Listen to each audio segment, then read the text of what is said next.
स्वातंत्र्याची नवी प्रेरणा टिळकांनी जनतेला दिली. आदरणीय व्यासपीठ, पूज्य गुरुजन वर्ग आणि माझे जमलेल्या मित्रमैत्रिणींनो, सर्वांना माझा नमस्कार. माझे नाव उत्कर्ष आहे. आज मी तुम्हाला आपल्या देशाचे स्वातंत्र्यसैनिक लोकमान्य टिळक यांच्याविषयी काही दोन शब्द सांगणार आहे. ते मी शांतचित्ताने ऐकून घ्या अशी माझी नम्र. लोकमान्य टिळक यांचे पूर्ण नाव केशव बाळ गंगाधर टिळक असे होते. त्यांचा जन्म 23 जुलै 1856 रोजी रत्नागिरी येथे व आईचे नाव पार्वतीबाई असे होते. ते लहानपणापासून खूप हुशार, निवड व स्पष्टवक्ते होते. लोकमान्य टिळक यांना अन्यायाविरुद्ध खूप चीड होती. लोकमान्य टिळकांनी अनेक लोकांना एकत्र आणण्यासाठी शिवजयंती, गणेशोत्सव असे सार्वजनिक सण सुरू केले.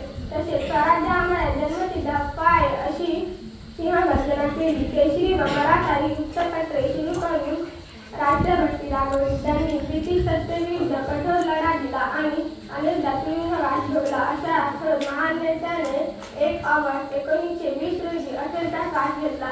म्हणूनच मी शेवटी जाता जाता एवढेच म्हणेन की सिंहगर्जना करायला काही पण सिंहाचे लागते.